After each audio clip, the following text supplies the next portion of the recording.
ഞാൻ ചോദിക്കുന്നത് അത് എങ്ങനെ? അപ്പൊ ഞാൻ ചോദിക്കുന്നത് നിങ്ങൾ എന്താ ഉദ്ദേശിക്കുന്നത്? നിങ്ങൾ എന്താ ഉദ്ദേശിക്കുന്നത്? നിങ്ങൾ എന്താ ഉദ്ദേശിക്കുന്നത്? ഞാൻ ചോദിക്കുന്നത് അല്ല, എന്റെ ചോദ്യം. ഇപ്പൊ നിങ്ങൾ കുറെ ചോദ്യം എന്നോട് ചോദിച്ചല്ലോ. നിങ്ങൾ എന്താ ഉദ്ദേശിക്കുന്നത്? നിങ്ങൾ എന്താ ഉദ്ദേശിക്കുന്നത്? പിന്നെ ഇനി ഒരാളും മിണ്ടാൻ പാടില്ല, ഇനി ഒരാളും അടുത്ത് പോകാൻ പാടില്ല എന്നാണോ നിങ്ങൾ ഉദ്ദേശിക്കുന്നത്? അപ്പൊ അതിനുള്ള മറുപടി ഞാൻ പറഞ്ഞു. ആ ചോദ്യത്തിന്റെ മറുപടി KPC പ്രസിഡന്റ് പറഞ്ഞു കഴിഞ്ഞതാണ്. അതിൽ പ്രതിപക്ഷ നേതാവ് പറഞ്ഞിട്ടുണ്ട്, ഇത് എല്ലാരും കൂടെ ഒറ്റക്കെട്ടായിട്ട് എടുത്ത തീരുമാനങ്ങളാണെന്നൊക്കെ പ്രതിപക്ഷ നേതാവ് പറഞ്ഞിട്ടുണ്ട്. അപ്പൊ അതിന്റെ ഇടയിൽ വേറെ സംശയങ്ങൾ ഉണ്ടാക്കാനുള്ള. അപ്പൊ ഇന്ന് അദ്ദേഹം മാധ്യമപ്രവർത്തകരെ കണ്ടപ്പോ അദ്ദേഹം പറഞ്ഞത് വേറെ ഡൗട്ട്സ് അതിനകത്ത് ക്ലിയർ ചെയ്യേണ്ട കാര്യമില്ല. അദ്ദേഹം പറഞ്ഞു പാർട്ടിയിൽ നിന്ന് പുറത്താക്കിയ ആൾക്ക് പോലും ഞാൻ കൈ കൊടുത്തു എന്നുള്ളത് അദ്ദേഹം എന്ന് പറയുന്ന രാവിലെ പ്രതികരണങ്ങൾ കേട്ട. അപ്പം ഞാൻ മാധ്യമപ്രവർത്തകരോടും പറയുന്നു,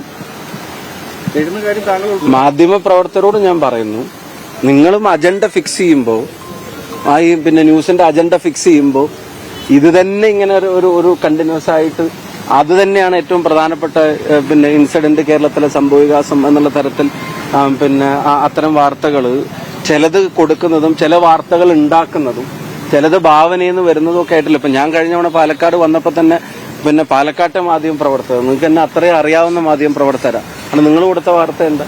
ഞാൻ ചന്ദ്രേട്ടന്റെ വീട്ടിൽ പോയി ഗ്രൂപ്പ് യോഗം ചേർന്ന് ചന്ദ്രേട്ടൻ എവിടെ നിന്നിരുന്നപ്പോ മൂകാംബിക നിൽക്കുന്ന സമയത്ത് നിങ്ങൾ വാർത്ത എന്നിട്ട് അതിനെപ്പറ്റി ചോദിച്ചപ്പോ ചില മാധ്യമപ്രവർത്തകർ പറഞ്ഞു അത്രയും കൺഫേംഡ് സോഴ്സ് ആണെന്ന് വെച്ചാൽ ഞാൻ പോയിട്ടേ ഇല്ലാത്ത സ്ഥലത്തെ സംബന്ധിച്ച് ഞാൻ നേരിട്ട് പറഞ്ഞിട്ട് ഞാൻ ആ ഭാഗത്തേ പോയിട്ടില്ല എന്ന് നേരിട്ട് പറഞ്ഞിട്ട് അദ്ദേഹം അവിടെ ഇല്ല എന്ന് പറഞ്ഞിട്ടും കൺഫേംഡ് സോഴ്സ് ആണെന്ന് പറഞ്ഞിട്ട് നിങ്ങൾ വാർത്ത കൊടുക്കും. അപ്പൊ അത്തരം ഭാവനകളിൽ നിന്നുള്ള വാർത്ത കൊടുക്കൽ നിർത്തണം എന്നുള്ളൊരു അഭ്യർത്ഥനയാണ് ഞാൻ പറഞ്ഞത്. KPCC പ്രസിഡന്റ് അതിനകത്ത് മറുപടി പറഞ്ഞു, പ്രതിപക്ഷ നേതാവ് അതിനകത്ത് മറുപടി പറഞ്ഞു. അതാ ഞാൻ പറഞ്ഞ KPC പ്രസിഡന്റിനോട് നിങ്ങൾ തിരുവനന്തപുരത്ത് ചോദിച്ചപ്പോൾ അദ്ദേഹം പറഞ്ഞ മറുപടി നിങ്ങൾക്ക് ഓർമ്മയില്ല, എനിക്ക് ഓർമ്മയുണ്ട്. മാധ്യമ പ്രവർത്തകർ ചോദിച്ചപ്പോൾ പറഞ്ഞ മറുപടി എനിക്ക് ഓർമ്മയുണ്ട്. അല്ല, അത് ഞാൻ ചോദിക്കുന്നത് അത് എങ്ങനെ? അപ്പൊ ഞാൻ ചോദിക്കുന്നത് നിങ്ങൾ എന്താ ഉദ്ദേശിക്കുന്നത്? നിങ്ങൾ എന്താ ഉദ്ദേശിക്കുന്നത്? ഞാൻ ചോദിക്കുന്നത് അല്ല, എന്റെ ചോദ്യം. ഇപ്പൊ നിങ്ങൾ കുറെ ചോദ്യം എന്നോട് ചോദിച്ചല്ലോ. നിങ്ങൾ എന്താ ഉദ്ദേശിക്കുന്നത്? നിങ്ങൾ എന്താ ഉദ്ദേശിക്കുന്നത്? ഇനി ഒരാളും മിണ്ടാൻ പാടില്ല, ഇനി ഒരാളും അടുത്ത് പോകാൻ പാടില്ല എന്നാണോ നിങ്ങൾ ഉദ്ദേശിക്കുന്നത്? അപ്പൊ അതിനുള്ള മറുപടി ഞാൻ പറഞ്ഞു. ആ ചോദ്യത്തിന്റെ മറുപടി KPC പ്രസിഡന്റ് പറഞ്ഞു കഴിഞ്ഞതാണ്.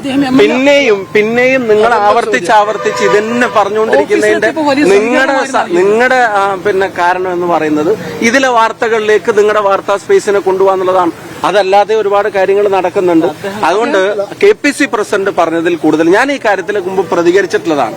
ഞാൻ വളരെ ക്ലിയർ ആയിട്ട് തന്നെ പറഞ്ഞിട്ടുള്ളതാണ്. KPC പ്രസിഡന്റ് പറഞ്ഞ കൂടുതൽ ഒരു വാക്കും ഞാൻ അതിൽ കൂടുതലോ കുറവോ പറയാൻ ആഗ്രഹിക്കുന്നില്ല എന്നുള്ളത്. പിന്നെ ഇനിയിപ്പോ ഞാൻ പറഞ്ഞ എന്താ? അപ്പൊ എന്നോട് ചോദിച്ചാൽ ഞാൻ പറഞ്ഞ പിന്നെ അതാണ് വാർത്ത. ഇപ്പൊ ഞാൻ നേരത്തെ പറഞ്ഞതിന്റെ എക്സ്പ്ലനേഷനോ അതിന്റെ ബാക്കി കാര്യങ്ങളൊന്നും അല്ല. അപ്പൊ പിന്നെ ഇതാണ് വാർത്ത. പിന്നെ അതിന്റെ കൂടെ വാർത്താ സ്പേസും പോവുക. അപ്പൊ അതിന്റെ പിന്നാലെ തന്നെ ഇങ്ങനെ നിൽക്കാൻ ഞങ്ങളും ആഗ്രഹിക്കുന്നില്ല. മറ്റു വിഷയങ്ങളുണ്ട്, ഗവൺമെന്റിനെതിരായിട്ടുള്ള ചെയ്തികളുണ്ട്. രാഹുൽ ഗാന്ധി നടത്തുന്ന പോരാട്ടത്തിന് പിന്തുണയുണ്ട്. അത് കോൺഗ്രസ് സിഗ്നേച്ചർ ക്യാമ്പയിൻ നടത്തുന്നു. കോൺഗ്രസ് കേൾക്കാൻ പോലും പറ്റുന്നില്ല അല്ലെ? കോൺഗ്രസ് എല്ലാ വീടുകളിലേക്കും അതുമായിട്ട് എത്തുന്നുണ്ട്. രാഹുൽ ഗാന്ധി ഒരു പക്ഷേ ഈ ഓടിച്ചോരിയുമായിട്ട് ബന്ധപ്പെട്ട് കേരളത്തിലേക്ക് എത്തിയേക്കാമെന്നുൾപ്പെടെയുള്ള തീരുമാനങ്ങൾ നേതൃത്വം എടുക്കാൻ പോകുന്നുണ്ട്. അപ്പൊ ഞങ്ങളുടെ അജണ്ടകൾ ക്ലിയർ ആണ്. ഈ ഗവൺമെന്റിന്റെ പോലീസ് നയങ്ങളിലെ വീഴ്ചകളുണ്ട്, അതിനെതിരായിട്ടുള്ള സമരങ്ങൾ നടക്കുന്നുണ്ട്. വലിയ സമരങ്ങൾ, പ്രതിഷേധങ്ങൾ, ഗവൺമെന്റിന്റെ വീഴ്ചകളുടെ പ്രക്ഷോഭങ്ങൾ, സംഘടനാ പരിപാടികൾ, തെരഞ്ഞെടുപ്പ് മുന്നൊരുക്കങ്ങൾ, അതൊക്കെ ഞങ്ങൾ നടത്തിക്കൊണ്ടിരിക്കുന്നുണ്ട്. അതിനകത്ത് ഒരു വശത്ത് CPM അവരുടെ അധിക്ഷേപ പരമ്പര കൊണ്ട് അതിനെ മറച്ചുവെക്കാൻ ശ്രമിക്കുന്നു. നിങ്ങളാണെങ്കിൽ അതിൽ എന്തെങ്കിലും ഒരു വാക്കോ വരിയോ കിട്ടിയിട്ട് അത് നിങ്ങളുടെ ഭാവനയും കൂടെ ചേർത്തിട്ടുള്ള പല വാർത്തകളും സ്പേസ്